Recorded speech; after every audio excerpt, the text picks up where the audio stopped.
நமச்சிவாய்.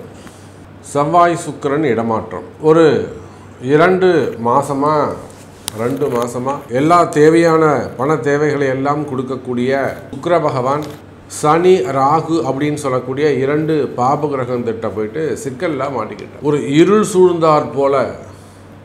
காரணம் என்னன்னா, சனி அப்படிங்கிற கிரகம் முழுமையான இருட்டு, டார்க் ரூம். அதே போல தான் ராகு, அதுவும் இருள் சூழ்ந்த கிரகம். அங்கே வெளிச்சமே கிடையாது, விஷம். உலகம் பூரா விஷம் பரவிடுச்சுன்னா எப்படிங்க இருக்கும்? டார்க்காக இருக்கும். அப்போ சனி ராகு அப்படின்னு சொல்லக்கூடிய முக்கியமான 2 பாபத்துவமான கிரகத்திட்ட சுக்கிரன் அப்படிங்கிற ஒரு கிரகமும் செவ்வாய் அப்படிங்கிற கிரகமும் மாட்டிக்கிச்சு இல்லையா சாமி? செவ்வாய் கடகத்தில் தானே இருந்தார், நீச்சமாகி அல்லவா இருந்தார், நீச்சத்தை தான் பாம்புக்கிட்ட மாட்டிக்கிச்சுன்னு சொல்கிறீங்களான்னா ஆமாம். செவ்வாய் திரிகோணத்தில் இருந்தார். அப்போ சனி ராகுக்கு 5ஆம் இடத்துல செவ்வாய். அப்போ திரிகோணத்தில் இருக்கக்கூடிய கிரகம் 1ஆம் இடத்தில் இருப்பதற்கு சமம். அப்போ பாருங்கள், செவ்வாயும் சுக்கிரன். செவ்வாய் வெளிச்சமான கிரகம், உங்களுக்கு எல்லாருக்குமே தெரியும். செவ்வாய் பிரகாசமான கிரகம். அதே போல் சுக்கிரனும் சந்திரனுக்கு சமமான வெளிச்சமான கிரகம். அப்போ இந்த ஒளி கிரகங்கள் 2ம் பாபத்துவமான சனி ராகு அப்படின்னு சொல்லக்கூடிய விஷத்தன்மையோடு மாறிவிட்டன. இதனால் உலகத்தில் நிறைய ட்ரபுள்ஸ் நம்ம பார்த்துட்டோம், நிறைய விஷயங்கள் நம்ம பேசிட்டோம். அப்போ இந்த சுக்கிரனும் செவ்வாயும் இப்பொழுது செவ்வாய் பகவான் 6ஆம் தேதி அன்னைக்கு நீச்சகதியிலிருந்து உயர்ந்த ஸ்தானத்திற்கு இயல்பு நிலைக்கு செவ்வாய் பகவான் திரும்புகிறார். ஏன்னா கால புருஷனுக்கு 1ஆம் அதிபதி அவர் தான் ஃபஸ்ட்டு கிரகம்.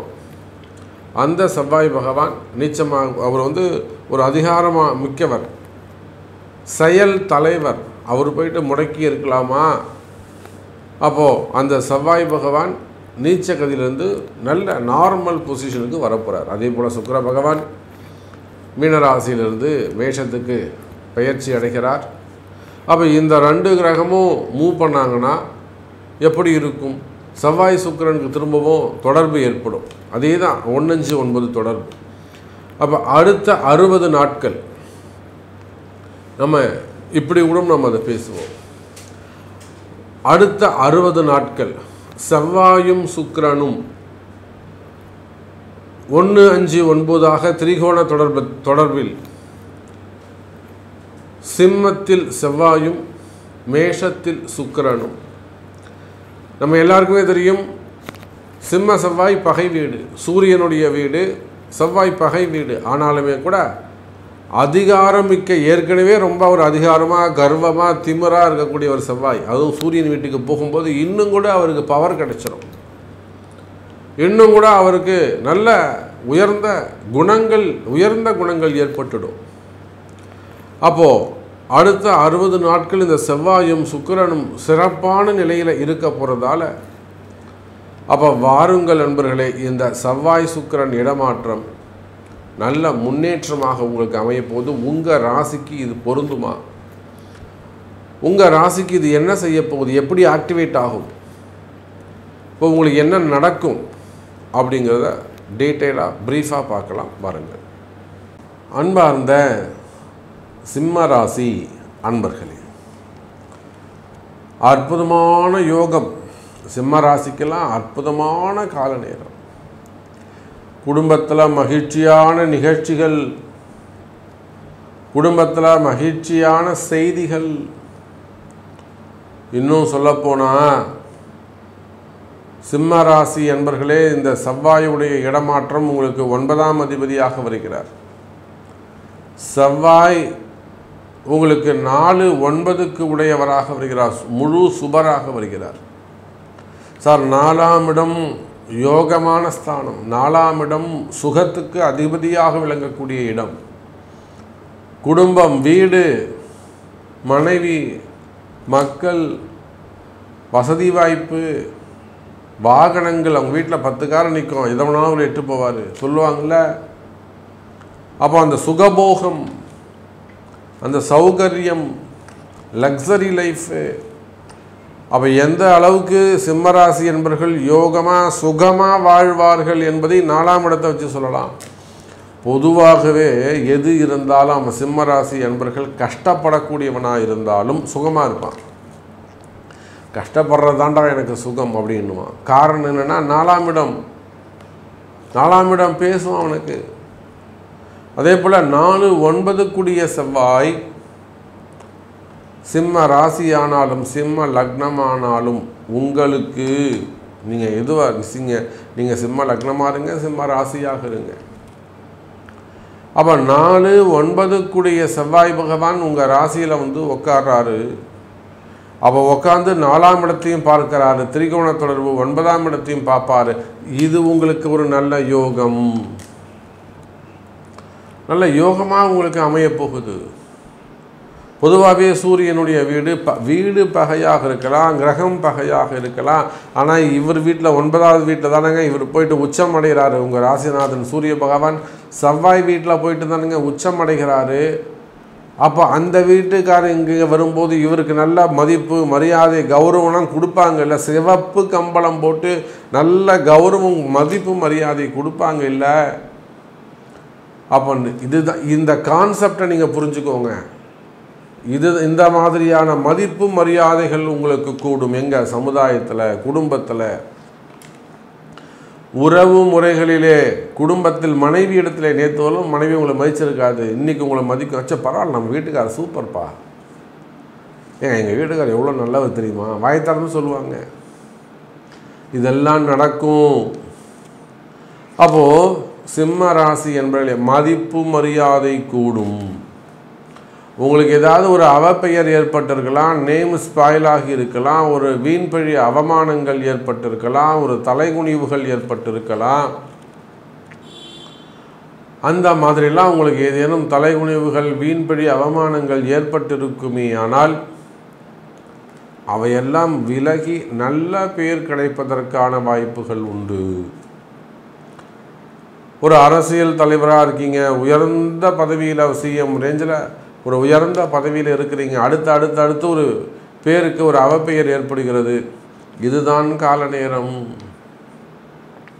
அப்போ இந்த செவ்வாய்க்கும் சுக்கிரனுக்கும் சம்பந்தப்பட்ட காம்பினேஷனை கண்டுபிடிச்சி அதுக்குரிய வழிபாடுகள் செய்வீர்களே ஆனால் இழந்த பெயர்களை எல்லாம் நீங்கள் மீண்டும் பெற முடியும். இழந்த பெயரை நீங்கள் மீண்டும் பெற முடியும். புரியுதுங்களா? அப்போ சிம்ம ராசி என்பவர்களே இந்த செவ்வாய் பகவானுடைய நிவர்த்தி நீச்சத்திலிருந்து அவர் இயல்பு நிலைக்கு திரும்பி சிம்ம ராசிக்கு வருவது சிம்ம ராசிக்கு ஒரு நல்ல அதிர்ஷ்டம், சிம்ம ராசிக்கு ஒரு நல்ல யோகம். எந்த அதிர்ஷ்டமோ யோகமோ உங்களுக்கு இருக்கா? உங்களுக்கு என்ன அதிர்ஷ்டம் வேணும், உங்களுக்கு என்ன யோகம் வேண்டும் என்பதை நீங்கள் உங்கள் பிறப்பு ஜாதகத்தை கொண்டு தெரிஞ்சுக்கணும். அது கிடைக்கிறதுக்கு என்ன மாதிரியான முட்டி மோதனம், என்ன மாதிரியான பரிகாரங்கள் உண்டு என்பதை அறிந்து செய்வீர்களே ஆனால் சிம்மராசிக்கு நல்ல யோகம் காத்திருக்கிறது. அதே போலத்தான் சுக்கிரன் யாருங்க? 10ஆம் அதிபதி. 3, 10 கூடிய சுக்கிரன் அசுபராக உங்களுக்கு மாறினாலும் அவர் இப்போ இருக்கக்கூடிய இடம் 9ஆம் இடம். சிம்மத்துக்கு 9ல் சுக்கிரன், எப்படி 9ல் குரு இருந்தால் பணம் காசு தானாக தேடி வருமோ அதில் 50% யோகம், 50% அதிர்ஷ்டம். நீங்கள் கதவை சாத்தி தாப்பா போட்டு இருந்தாலும் அடி வழியாக உங்களுக்கு லெட்டர் வழியாக யோகங்கள் வந்து சேரும். சிம்ம ராசி என்பர்களே தொழில் அமைப்பு சிறப்பாக இருக்கும், தொழில் கைகூடும், புதிய தொழில் அமையும். தொழிலே அமையாமல் இருக்க சாமி, எதுவுமே செட் ஆகலை, நான் ஒரு 2-3 வருஷமாக கஷ்டப்படுறவனால இன்வெஸ்டர் தர கையில் காசு இல்லை, இதெல்லாம் நல்ல யோகமான காலம் வருது, நல்ல யோகமான அதிர்ஷ்டமான தொழில் அமைப்புகளில் நல்ல அதிர்ஷ்டம் வருது, இன்வெஸ்டர்ஸ் கிடைப்பாங்க, தொழில் அமைய போகுது. அல்லது பிஸ்னஸ் டல்லாக இருக்குது, கடைங்க டல்லாக இருக்குது, வியாபாரம் டல்லாக இருக்குது, அது மாதிரி டல்லுங்கிற வார்த்தை இனிமேல் உங்கள் வாயில் வராது. சூப்பராக இருக்குது சாமி, சூப்பராக இருக்குது சாமின்னு நல்ல வார்த்தையை சொல்ல போகிறீங்க. மெயினாக இடதோஷங்கள் நிவர்த்தி ஆகும், அடுத்து அந்த இடத்துல ஏதேனும் பிரச்சனைகள் ஏற்படுமே ஆனால், இடப்பிரச்சனைகள் ஏற்படுமே ஆனால், அதனால் இடதோஷத்தை குறிக்கும். அந்த இடதோஷங்கள் விலகும். செய்வினை கோளாறுகள் விலகும். செய்வினை கோளாறுகள் விலகும். மெயினாக இடதோஷங்கள் இருக்கும் செய்தொழிலில். அது ஆஃபீஸாக இருக்கலாம், கம்பெனியாக இருக்கலாம், ஃபேக்ட்ரியாக இருக்கலாம், வீடாக இருக்கலாம், தோட்டம் தொழுவலாக இருக்கலாம், விவசாய நிலமாக இருக்கலாம், அல்லது ஹோட்டலாக இருக்கலாம், பிஸ்னஸ் பண்ணக்கூடிய இடங்களாக இருக்கலாம், ஆஃபீஸாக இருக்கலாம். அப்போ இடதோஷங்கள் இருக்குமே ஆனால் அந்த இடதோஷங்கள் விலகும். மெயினாக நியூஸ் சேனல்ஸ், மீடியா துறையை சார்ந்தவர்கள், கலைத்துறையை, சுக்கிரனுடைய காரகத்துவம், கலைத்துறையை சார்ந்தவர்கள், சினிமா துறையை சார்ந்தவர்கள், மீடியா துறையை சார்ந்தவர்கள், மேக்கப் இண்டஸ்ட்ரி, இவங்க எல்லாருக்குமே கூட இந்த குரு செவ்வாய் இடமாற்றம் அற்புதமான யோகத்தை தருகிறது. நல்ல அதிர்ஷ்டத்தை தருகிறது, வருமானத்தை தரப்போகிறது.